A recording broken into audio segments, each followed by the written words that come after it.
আসসালামু আলাইকুম এভরিওয়ান। তোর অপেক্ষায় গল্পে 7 নম্বর পার্ট। তো চলো বেশি কথা না কইয়া গল্প শুরু করা যাক। সেই সন্ধ্যায় ছাদে আসছিলাম, এখনো যাইনি। হাতের ঘড়ির দিকে তাকিয়ে দেখি 9টা। তখন পিছন থেকে কেউ বলে উঠল, আরে শুভ, তুমি এখানে? এই দেখো, খাবার খাওয়ার জন্য তোমাকে ডাকতে ডাকতে আমি শেষ। আমি বুঝে গেলাম কে, তাই পিছন ফিরে বললাম, আরে সন্ধ্যাবেলায় আসছিলাম মনি আপু, আর যেতে মন চাইনি। আচ্ছা চলো তাহলে। মনি বললাম চলো তাহলে খাবার খেতে। নিচে সবাই অপেক্ষা করছে। তারপর মনি আপু আর আমি মিলে খাবার খেতে গেলাম। আমি আবারও খেয়াল করলাম জেরিন খাবার টেবিলে নেই, কিন্তু এইবার আর কাউকে জিজ্ঞেস করিনি, কারণ আমি বুঝতে পেরেছি জেরিন আমাকে এড়িয়ে চলছে, আমার সামনে আসতে চাইছে না। তারপর খাবার খেয়ে নিজের রুমে এসে ভাবতে লাগলাম, আমি কি দোষ করেছি যে জেরিন আমাকে এইভাবে এড়িয়ে চলছে? ওকে তো জিজ্ঞেস করার সময় পাই না, তাহলে কেমনে জিজ্ঞেস করব যে কি কারণে আমাকে এড়িয়ে চলছে? নাকি আমাকে বুঝাতে চাইছে যে আমি তাকে ছাড়া অচল? লোকেরা সহজেই দূরে চলে যায়, তবে তারা তাদের স্মৃতি আমাদের ভাঙা মনের মধ্যে চিরতরে ছেড়ে দিয়ে যায়। এগুলো ভাবতেছি, তখন মামুন কল দিল। আমি বললাম, হ্যালো মামুন, কেমন আছিস? মামুন বলল, ভালো, তুই কেমন আছিস? আমি বললাম, আলহামদুলিল্লাহ। মামুন বলল, মামা তোকে একটা কথা বলি, বিশ্বাস করবি কিনা তা জানি না, কিন্তু আমি তাও বলি। আমি বললাম, বল কি কথা? মামুন বলল, আমার মনে হয় নীলা তোর জীবনে ফিরতে চাইছে, তুই কি তাকে আবার মেনে নিবি? আমি বললাম, তোর মাথা খারাপ নাকি? সন্ধ্যায় কিছু খাইছস? আমি কেন ওর মতো খারাপ মিথ্যাবাদী মেয়েকে মেনে নিব? মামুন বলল, ও তাহলে ভালো, কিন্তু শালি তোকে ভালোবেসে তোর জীবনে আসতে চাইছে না। আমি বললাম, তাহলে? মামুন বলল, হেতি তোর সম্পত্তির জন্য তোকে ভালোবাসে, এবং কি তোকে হেতি কখনো ভালোবাসিনি। আমি বললাম, কি বলছিস তুই, জানলি কি করে? মামুন বলল, তাহলে শোন। এরপর সকালে মামুনের সাথে নীলার কথা হয়েছে সব বলে দিল। আমি বললাম, ও বাবাজি, কি সাংঘাতিক মেয়েরা বাবা। মামুন বলল, একটু দূরে দূরে থাকিস, না হলে বিপদে পড়বি। আমি বললাম, এটা শুনতে পেলাম, তাই তো করতে হবে দেখছি। মামুন বলল, আচ্ছা রাখি রে, ওইদিকে মনি কল দিচ্ছে। আমি বললাম, আচ্ছা তাহলে রাখলাম, পরে কথা হবে, বাই। তারপর মামুনের সাথে কথা বলে ফোনটা কেটে দিয়ে ঘুমিয়ে পড়লাম। সকালবেলায় আপু ডেকে দিতেই আমি উঠে গেলাম। ঘুম থেকে উঠে ফ্রেশ হয়ে একটু ছাদে গেলাম, কারণ হয়তো জেরিন থাকতে পারে, তাই আর দেরি না করে ছাদে গেলাম। যেটা ভেবেছিলাম সেটাই হলো। জেরিনকে দেখলাম ছাদের এক কোণে দাঁড়িয়ে আছে। আমি আবার তার কাছে গেলাম। কি করো? জেরিন বলল, নাচতেছি। আমি বললাম, ওমা কই, দেখতে পারছি না তো। জেরিন বলল, তাইলে জিজ্ঞেস করলেন কেন? আমি বললাম, এই তুমি আবার আমাকে আপনি করে বলছো কেন? জেরিন বলল, আমার ইচ্ছে, আমি যেটা বলবো সেটা আপনার কি অসহ্য? এই বলে হনন করে চলে গেল জেরিন। কি মেয়ে রে বাবা, কথায় মনে হচ্ছে মাত্র কাঁচামরিচ খেয়ে এসেছে, কথাতে একটুও মধু নাই, পুরো আগুনের গোলাম। আগে কি সুন্দর মিষ্টি মিষ্টি কথা বলতো, এখন মনে হয় এমন কথা বলতে ভুলে গিয়েছে। কিন্তু চান্দু, তুমি আমাকে যত এড়িয়ে চলো না কেন, সেই ঘুরে ফিরে ঠিক আমার বুকেতেই আসতে হবে। মিস জেরিন, আমিও দেখবো কয়দিন আমাকে এড়িয়ে চলতে পারো। একটু সুযোগ পেলেই কোপ মারবো, তখন পালাবে কোথায়? এগুলো নিজে নিজে বলছি আর হাসছি। কিছুক্ষণ সকালের প্রাকৃতিক বাতাসকে নিচে গেলাম কৃত্রিম খাবার খেতে। খাবার খাওয়ার সময় জেরিনের মা বলে উঠল, মেয়েটার কি হয়েছে জানি না, আজ 2 দিন ধরে নিজে নিজে খাবার বানাচ্ছে, কিন্তু একসাথে বসে খাবার খাচ্ছে না। বললাম, আরে আন্টি, সব ঠিক হয়ে যাবে, নতুন নতুন এমন হয়। এটা বলে জিব্বাই কামড় দিলাম। এই রে, কি বলে দিলাম? আন্টি বলল, বাবা তোমার কথা কিছুই বুঝলাম না। রাসেল ভাই বলল, আরে ছোট আম্মু, তুমি এইসব বুঝতে পারবে না। আন্টি বলল, হতে পারে। আমি বললাম, আচ্ছা রাসেল ভাই, আজ আমি তোমার সাথে তোমাদের অফিসে যাব, কেমন? রাসেল ভাই বলল, ওকে। আসলে দুলাভাইকে দুলাভাই না ডাকতে মানা করছে, রাসেল ভাই বলে ডাকতে বলছে, তাই বললাম। তারপর নাস্তা করা শেষ করে আমি রাসেল ভাইয়ের সাথে অফিসে গেলাম। আসলে অফিস তো বাহানা, আমি তো এখানে ঘুরবো। অফিসের কাছে আসতেই ভাই গাড়ি থামান। রাসেল ভাই বলল, কেন? আমি বললাম, আপনি অফিসে যান, আমি এখানে ঘুরবো। রাসেল ভাই বলল, তা ঘুরবা, এটা বাড়িতে বললে কি হতো? আমি বললাম, আরে এটার কারণ আছে, সেটা তুমি বুঝবে না। রাসেল ভাই বলল, ওকে, তুমি তাহলে ঘোরো। আমি বললাম, আচ্ছা, বাড়ি যাওয়ার সময় কিন্তু আমি অফিসের নিচে দাঁড়িয়ে থাকবো। রাসেল ভাই বলল, ওকে। তারপর দুলাভাই অফিসে গেল, আর আমি মনের সুখে ঘুরতে লাগলাম। এইদিকে জেরিন আমাকে লুকিয়ে লুকিয়ে দেখার জন্য আমাকে খুঁজতেছে, কিন্তু আমাকে পুরো বাড়িতে খুঁজে পেল না, আর কাউকে আমার কথা জিজ্ঞেসও করছে না। তাই মন খারাপ করে নিজের রুমে গিয়ে দরজা বন্ধ করে বসে থাকলো। এইভাবে টানা 2 দিন আমি রাসেল ভাইয়ের সাথে অফিসে যাওয়ার নাটক করে ঘুরতে যাই। এই 2 দিন আমি রাতে এসে যতবার জেরিনের সাথে কথা বলতে গিয়েছি, সে আমাকে এড়িয়ে চলে যায়। ভাই, কারে কমু দুঃখের কথা, এই বাড়িতে যেটা সেটা তো করতে পারতাম না, নাইলে বুঝাইতাম আমাকে এড়িয়ে চলার মানে কি। শালি প্রতিদিন আমাকে লুকিয়ে লুকিয়ে দেখবে, আর আমি সামনে কথা বলতে গেলে ভাব দিবে, শুধু একবার বাগে পাই দেখামুনি। বিছানায় শুয়ে শুয়ে এগুলো ভাবতেছি। এইদিকে জেরিন ভাবতে থাকলো, শুভকে রাতে দেখতে পাই কিন্তু দিনে দেখতে পাই না, এটা কেমন? কোথায় যাই? কাউকে জিজ্ঞেস করতেও পারছি না। আচ্ছা রাসেল ভাইয়াকে বলে দেখি। তারপর জেরিন রাসেল ভাইয়ার কাছে গিয়ে বলতে লাগলো, আচ্ছা ভাইয়া একটা কথা বলি। রাসেল ভাই বলল, বল। জেরিন বলল, আচ্ছা তুই একটা জিনিস খেয়াল করেছিস? রাসেল ভাই বলল, কি? জেরিন বলল, আজ 2 দিন ধরে শুভকে রাতে দেখতে পাই কিন্তু দিনে দেখতে পাই না, কারণ কি? রাসেল ভাই বলল, সেটা ওকে গিয়ে জিজ্ঞেস কর। জেরিন বলল, তুমি বলবা? রাসেল ভাই বলল, শুভ প্রতিদিন এটা বলতে গিয়ে থেমে গেল। জেরিন বলল, থেমে গেলে কেন বলো? রাসেল ভাই বলল, ও প্রতিদিন আমার সাথে অফিসে যায়, বুঝলে? জেরিন বলল, ও তাহলে এই ব্যাপার। ওকে আমি বুঝতে পারছি, অফিসে কেন যাই। আচ্ছা ভাইয়া আমি গেলাম। জেরিন যেতে আমি রাসেল ভাইয়ার কাছে গিয়ে বললাম, দুলা ভাই আপনি আমাকে বাঁচালেন। রাসেল ভাই বলল, আরে শালা বাবু এটা তো আমার কর্তব্য। আমি বললাম, আচ্ছা আমি গেলাম, দোয়া করিয়েন। এইদিকে জেরিন আমার রুমের সামনে এসে উকি মারছে, দেখছে আমি আছি কিনা। আমি তো এটা দেখে মনে মনে ভাবলাম, শুভ এটাই সুযোগ, এইরকম সুযোগ আর পাবি না। একটা মুচকে হাসি দিয়ে আস্তে আস্তে জেরিনের পেছনে গিয়ে তার কোমর জড়িয়ে ধরে আমার রুমে ঠাস করে ঢুকিয়ে দরজা বন্ধ করে দিলাম। জেরিন বললাম, এই অসভ্য লুচ্চা, আপনার সাহস কি করে হলো আমার কোমর ধরার? আমি বললাম, এই যে মিস জেরিন, সাহসের এখনো দেখলেন কি? আমার না অনেক সাহস, দেখবেন। এটা বলে এক পা করে তার দিকে যাচ্ছি। জেরিন বলল, এই এটা কিন্তু বাড়াবাড়ি হচ্ছে, আপনি আমার কাছে আসবেন না বলে দিলাম, আমি কিন্তু চিৎকার দিব। তারপর আমি বললাম, তা দাও, চিৎকার দিলে সমস্যা নেই, আমার কিন্তু অনেক সাহস। এই বলে এক পা করে এগোচ্ছি আর জেরিন পিছাচ্ছে। এক পর্যায়ে আমি জেরিনের একদম কাছে গিয়ে তার কোমরে হাত দিয়ে তাকে আমার সাথে জড়িয়ে নিয়ে বললাম। আমার এইরকম কাজ দেখে জেরিন আমার দিকে চোখ বড় বড় করে তাকিয়ে থাকলো। আমি এক হাত জেরিনের কোমরে দিয়ে আরেক হাত দিয়ে তার মুখে আসা চুলগুলো সরিয়ে দিতে জেরিন চোখ বন্ধ করে ফেলল। তারপর আমি জেরিনকে বলতে থাকলাম, আচ্ছা তোমার সমস্যা কি? জেরিন নরম গলায় বলল, আমার কি সমস্যা? আমি বললাম, তাইলে আমাকে এড়িয়ে চলো কেন? অথচ আমাকে দেখিয়ে দেখিয়ে আমাকে ইগনোর করো, আবার লুকিয়ে লুকিয়ে আমাকে দেখো, এটার মানে কি? আমার এই কথাটা শুনে জেরিনের কি যেন মনে পড়ে গেল, তাই আমার কাছ থেকে এক ঝাটকা দিয়ে দূরে সরে গেল। জেরিন বলল, সেটা আমি বলতে ইচ্ছুক নই। আমি বললাম, দেখো আমার বেশি ভাব পছন্দ না, তোমার সমস্যা কি সেটা তো বলো, আমার দোষ কি সেটা তো বলবে আমাকে। জেরিন বলল, আপনার কোনো দোষ নেই, দোষ সব আমার, কারণ আমি আপনাকে নিজের থেকেও বেশি ভালোবাসছি, তাই তো আপনাকে আপনার মতো থাকতে দিয়ে আমি নিজেকে আড়াল করে ফেলেছি। আমি চাই না আমার জন্য আপনাদের বা আপনার কোনো সমস্যা হোক, কারণ আমি আমার ভালোবাসার মানুষকে কখনো আমার জন্য কষ্ট পেতে দেখতে পারবো না। আমি বললাম, এই আমাদের মানে? তুমি আমাদের বলতে কাকে বোঝাতে চাইছো? জেরিন বলল, মনে হয় কিছু বোঝে না, লেদা বাচ্চা মনে হয়। আপনারা নীলার কথা বলছি, কারণ আমি আপনাদের মাঝে চলে এসেছি, তাই নিজেকে আপনার থেকে দূরে সরিয়ে নিয়েছি। যদি আমার জন্য আপনাদের কোনো ঝামেলা হয় তাইলে আপনি কষ্ট পাবেন, আর আমি আপনার কষ্ট মানতে পারবো না। আমি না হয় দূর থেকে আপনাকে ভালোবেসে যাব। এগুলো বলছে আর কান্না করছে। আমি বললাম, আমার এখন ইচ্ছে করছে তোকে কি করতে, শুধু কিছু করতে পারছি না। এই তোরা মেয়েরা অসুখী হওয়ার কারণ কি জানিস? কারণ হচ্ছে বেশি বুঝোস। তোকে কে কি বলছে না বলছে আর তুই আমাকে জিজ্ঞেস না করে নিজে নিজেই আমার থেকে দূরে সরে গিয়েছিস। বাহ বাহ জেরিন। জেরিন বলল, তো কি বেশি বুঝবা না তো কি? তোমাকে যতবার বলছি ভালোবাসি, তুমি ততবার বলছো তুমি আমাকে ভালোবাসতে পারবে না, তাই আমি এটা ধারণা করছি তুমি নীলাকে ভালোবাসো। আমি বললাম, আচ্ছা তোকে কে বলেছে আমি নীলাকে ভালোবাসি? জেরিন বলল, কে আবার? নীলা যেই দিন তুমি আর আমি এক রিক্সায় করে কলেজে গিয়েছিলাম সেই দিন বলেছে। আমি বললাম, এইবার শোন, আমি নীলাকে ভালোবাসি না, বুঝলি, আর ভালোবাসবো না, শুধু তাকে ঘৃণা করি। আমি এই কথাটা বলাতে জেরিনের মুখে যেন একটা খুশির ছাপ বয়ে গেল। আমি আবারও বলতে লাগলাম, আর আমি তোকে ফিরিয়ে দিতাম কারণ আমি ভয় পেতাম তুইও আমাকে মায়া বাড়িয়ে সেই নীলার মতো অবহেলা করস, তাই তোকে আমি ফিরিয়ে দিতাম। কিন্তু আমি তোকে মনে মনে ভালোবাসতাম, আমি চাইতাম না কারণ মায়া জড়াতে। কিন্তু তোর দুষ্টু মিষ্টি রাগী কি আর আমাকে তোর মায়াতে পড়তে বাধ্য করেছে। আর তুই কি করলি? সেই অন্যের কথা শুনে আমাকে ইগনোর করছিস। বা এটাই তোর ভালোবাসা? বা জেরিন।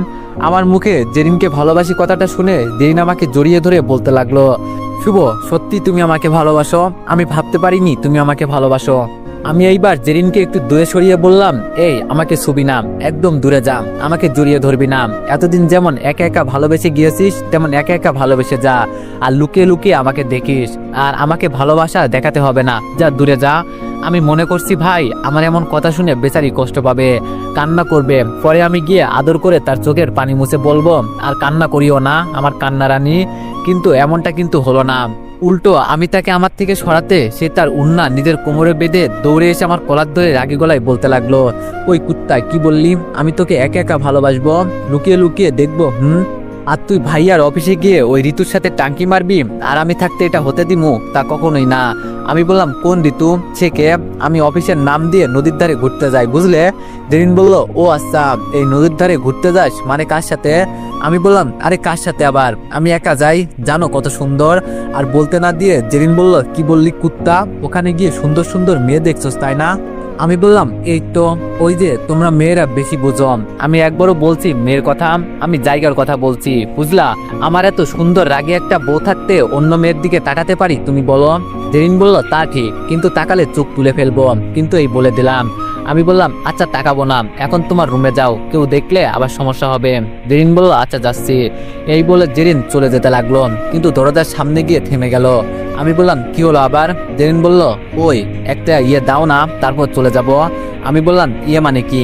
জেরিন বলল, ওই তুমি কি পিচ্ছি, কিছু বোঝো না? একটু আদর করে দাও, তারপর চলে যাব।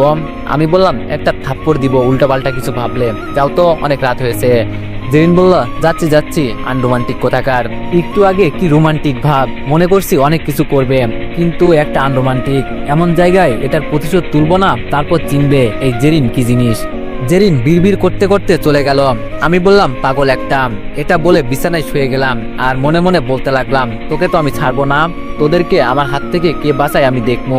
এগুলো বলে ঘুমিয়ে গেলাম। এইদিকে নীলা ভাবতেছে কি করে আমি শুভকে কাছে পেতে পারি, কারণ এতক্ষণে হয়তো ওই মামুনের বাচ্চা সব বলে দিছে, কিন্তু আমি যদি শুভকে না পাই তাইলে কাউকে হতে দিব না, এই বলে দিলাম। কিন্তু কি করে শুভর মন জয় করব? এই তো পেয়েছি আইডিয়া। নীলা, তুই এত বুদ্ধি নিয়ে ঘুমাস কেমনে বুঝি না। এগুলো নীলা নিজে নিজে বলতে লাগলো আর শয়তানি হাসি দিতে লাগলো। সকালবেলায় জেরিনের দুষ্টুমির জন্য ঘুম ভেঙে গেল। এতদিন ভালো ছিল, শান্তি মতো ঘুমাতে পারছিলাম। সকালে আমার রুমে এসে আমার বুকের উপর মাথা রেখে চুল দিয়ে নাকে কানে কাতুকুতি দিচ্ছে। কেমনটা লাগে আপনারাই বলুন। আমি ঘুম ঘুম চোখে বললাম, কি হয়েছে, এরকম করছো কেন? ঘুমাতে তো দিবা। জেরিন বলল, আমার জিনিস আমি কি করবো না করবো তাতে তোমার কি? দেখছেন সেমনি কি বলছে। আমি বললাম, এই জেরিন, একটু ঘুমাতে দাও। জেরিন বলল, না ঘুমাতে হবে না, ওই ওঠো না, ঘুরতে যাবো, ওঠো না। আমি বললাম, না ঘুরতে যাবো না। জেরিন এইবার আমার বুকে কিলঘুষি দিতে দিতে বলল, কুত্তা, বিলাই, হনুমান, নিজে তো একা একা ঘুরে মেয়েদেরকে দেখছো, তাই আমাকে ঘুরতে নিয়ে যেতে চাচ্ছ না তাই না?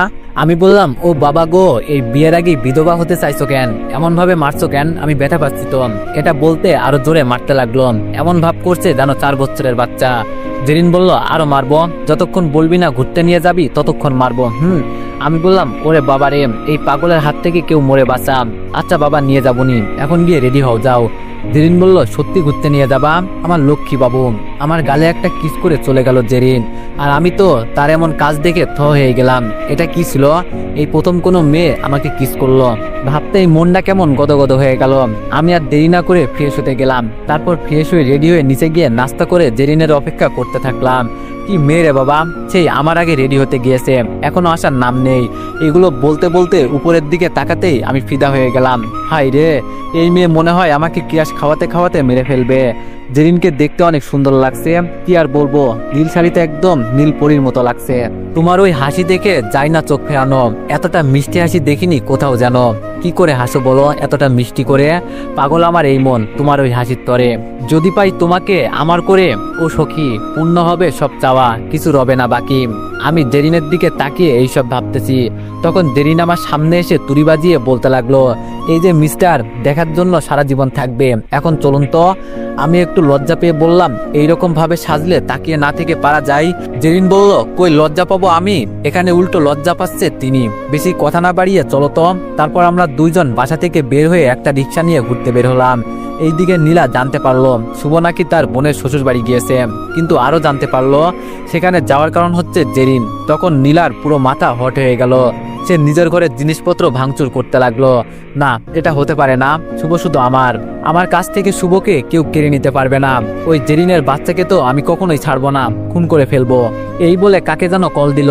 হ্যালো ম্যাম, বলেন। নীলা বলল, তোকে একটা ছবি পাঠিয়েছি, সেই মেয়েকে শেষ করে দে, যত টাকা লাগে লাগুক, কাম তাড়াতাড়ি হওয়া চাই। Okay ma'am. আসলে নীলা আগে সম্পত্তির জন্য ভালোবাসলো, এখন আমাকে সত্যি ভালোবাসে, তাই এমন করছে। আমরা পুরো দুপুর পর্যন্ত বাইরে ঘোরাঘুরি করে বাসায় চলে আসলাম। আজকের দিনটা আমার জন্য খুব স্পেশাল, কারণ আমি আমার প্রিয় মানুষের সাথে মধুর সময়টা কাটাতে পেরেছি। আপনাদের কিন্তু বলা হয়নি আমরা আজ বিকালে চলে যাব, কারণ আমার পরীক্ষার 15 দিন বাকি, আর জেরিনের 1 মাস। আপনাদের এই কথা বলতে বলতে নিচ থেকে খাবার খেতে ডাক দিল, তাই আর দেরি না করে খাবার খেতে গেলাম। আমি খাবার খাওয়ার সময় আপুকে বললাম, আপু আজ চলে যাব। আপু বলল, কি বলিস, আর কয়টা দিন থাক, তারপর না হয় যাবি? আমি বললাম, আরে না, সামনে পরীক্ষা, তাই যেতে হবে, সামনের বার আসলে না হয় থাকবনি। আপু বলল, আচ্ছা তুই যখন যাবি জেরিন আর মনিকে সাথে করে নিয়ে যাস। আমি বললাম, আচ্ছা নিয়ে যাবনি।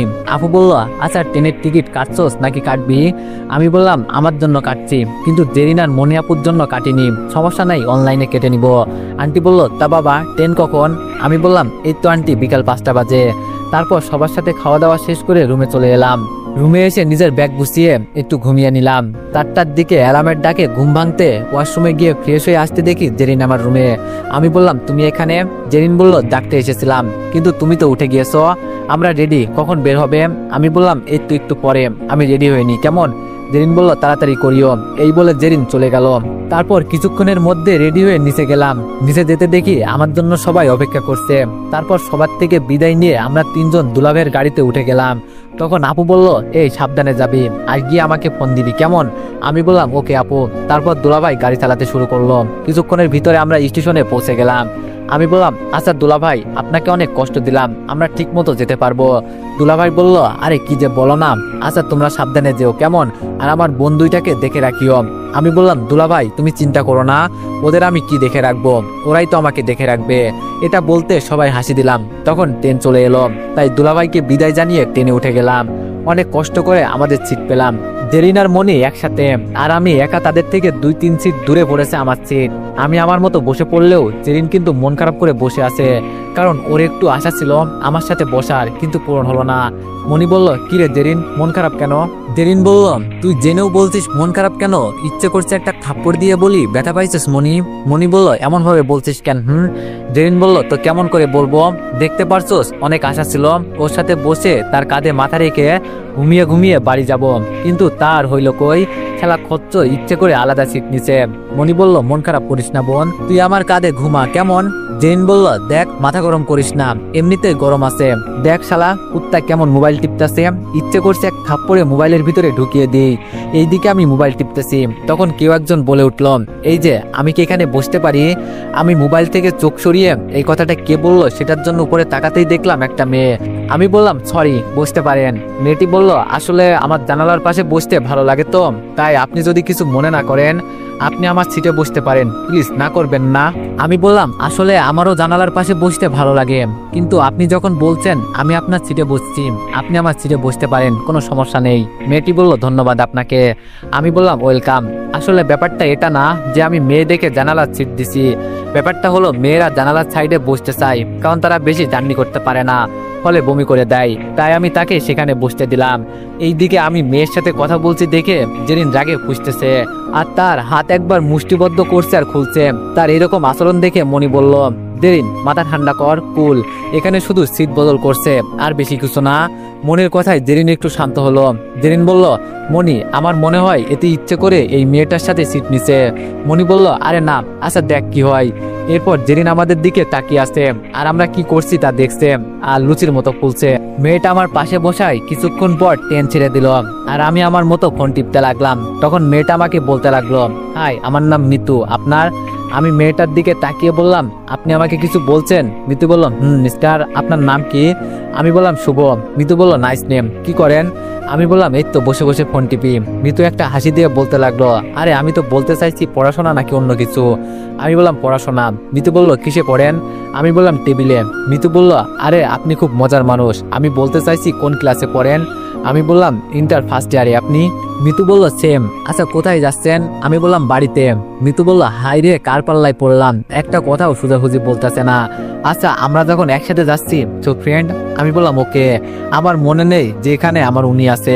এইদিকে জেরিন বলতেছে, মনি ছাড় আমাকে, আমি ওই কুত্তার বাচ্চাকে আজ আস্ত রাখবো না। কত বড় সাহস, আমার সামনে মেয়েদের সাথে হেসে হেসে কথা বলে, তুই ছাড়বি আমাকে? মনি বলল, রিল্যাক্স জেরিন, শান্ত হয়ে বস, আমি দেখছি কি করা যায়। এরপর মনি আপু জেরিনকে শান্ত করে বসিয়ে আমার সামনে আসলো। আমি বললাম, কি হলো মনি আপু, তুমি এখানে? মনি বলল, কিছু না, তুমি গিয়ে আমার সিটে বসো, আমার ওখানে বসতে কেমন যেন লাগছে। আমি মনি আপুর কথায় পিছন মুড়ে দেখি জেরিন রাগে লাল হয়ে আছে, মনে হয় আমাকে পেলে কাঁচা চিবিয়ে খাবে। আমি কিছু বলতে গিয়েও আবার বললাম না। তারপর মনি আপুকে সেখানে বসিয়ে দিয়ে আমি জেরিনের পাশে বসতে গেলে জেরিন বলল, জানালার পাশে বস। আমি কিছু না বলে চুপচাপ জানালার পাশে গিয়ে বসলাম। জেরিন বলল, তাই এখানে বসতে ভালো লাগছে না নাকি ওই মেয়েটার পাশে গিয়ে আবার বসবি? আমি বললাম, আরে তেমন কিছু না। এটা বলতেই জেরিন আমার গলা টিপে ধরে বলতে লাগলো, ওই কুত্তা, তোর আমি থাকতে আবার অন্য মেয়ের সাথে কিসের কথা?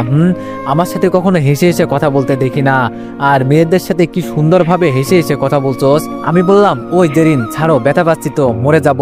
জেরিন বলল, তো তোকে কি আদর করার জন্য ধরেছি নাকি? তোর এত বড় সাহস, আমাকে রেখে অন্য মেয়েদের সাথে বসা, আবার হেসে হেসে কথা বলা, তোকে তো আর ছাড়বো না। এই বলে এলোপাতারি মারতে লাগলো। কুত্তা, বিলাই, হনুমান, খালি আমাকে কষ্ট দিস কেন? আমি জেরিনকে থামানোর অনেক চেষ্টা করছি, কিন্তু পারছি না। এইবার বাধ্য হয়ে ওর কোমর জড়িয়ে ধরে আমার কাছে টেনে তারপর বুকের মাঝে জড়িয়ে ধরলাম। এই, আপনারা এত দুষ্টু কেন? উল্টাপাল্টা কথা মাথায় আনেন কেন? এটা পাবলিক প্লেস, বুঝলেন? আমি জেরিনকে বুকে জড়িয়ে ধরতে জেরিন শান্ত হয়ে কান্না করে দিল। এই রাগী মেয়েদের একটাই সমস্যা, প্রথমে রাগ করবে, শান্ত হলে কান্না করবে। তারপর আমার বুকে মাথা গুঁজে বলতে লাগলো, কুত্তা, বুঝিস না কেন আমি তোকে কতটা ভালোবাসি? দূরে গেলে তুমি, হারিয়ে যাব আমি। ভালোবাসি তোমায়, বোঝো না কেন তুমি? ছোট্ট এই জীবনে একটাই শুধু চাওয়া, তোমাকে আপন করে আমার শুধু পাওয়া। আমি বললাম, আমি জানি তো আমার পাগলিটা আমাকে কতটা ভালোবাসে। জেরিন বলল, না, তুই বুঝিস না। তুই যদি বুঝতিস তাহলে আমার সামনে অন্য মেয়ের সাথে বসতি না, কথা বলতি না। আমি বললাম, আরে বাবা, আমি কি জানতাম সেখানে মেয়ে বসবে, আর মেয়েটা আমার সাথে আগে থেকে কথা বলতে এসেছে, তাই তো আমি বললাম। জেরিন বলল, তুই বলবি কেন? তুই জানিস না কথা বলার জন্য আমি আসি, তাও কেন অন্য কারোর সাথে কথা বলতে হয়? আমি বুঝতে পারছি এই মেয়ে আবার রেগে যাচ্ছে, তাই তার মাথায় হাত বুলাতে বুলাতে বললাম, আচ্ছা আমার পাগলি, আর বলবো না, আর কোনো মেয়ের সাথে কথা বলবো না, শুধু তোমার সাথে বলবো, কেমন? জেরিন বলল, যদি আর কোনো অন্য মেয়ের সাথে কথা বলতে দেখি তাইলে তোর খবর আছে বলে দিলাম। আমি বললাম, ওকে, আর কারোর সাথে বলবো না, এখন একটু সরে বসো, সবাই দেখছে তো। জেরিন বলল, তো আমি কি করবো? আমি আমার জামাইয়ের বুকে মাথা রাখছি, এতে তাদের কি? বেশি কথা বলো না তো, চুপচাপ বসে থাকো।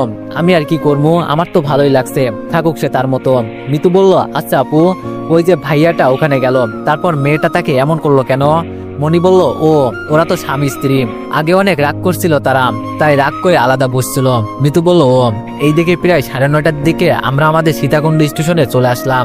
আমাদের স্টেশনে আসতে আমার ঘুম ভেঙে গেল। আমি তাকিয়ে দেখি জেরিন আমার বুকে মাথা রেখে এখনো গুটি সুটি মেরে ঘুমিয়ে আছে। আমি বললাম, এই জেরিন ওঠো, এই জেরিন ওঠো না, আমরা এসে গিয়েছি তো। জেরিন ঘুম ঘুম চোখে বলল, এই কি হয়েছে, ডাকছো কেন?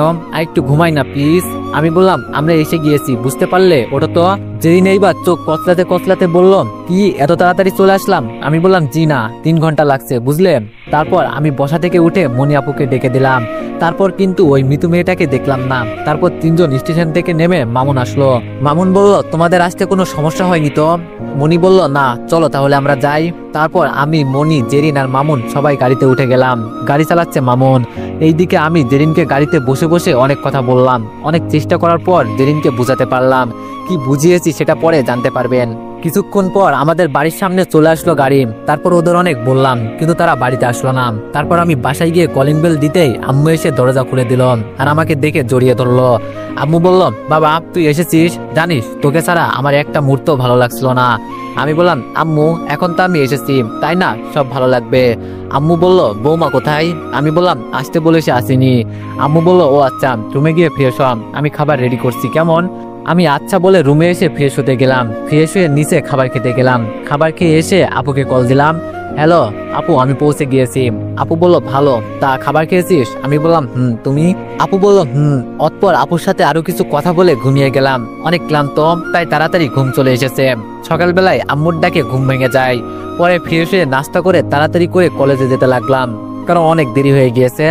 কলেজে এসে কলেজ গেট দিয়ে ঢোকার পর এমন কিছু হবে সেটা আমি কখনো ভাবতে পারিনি।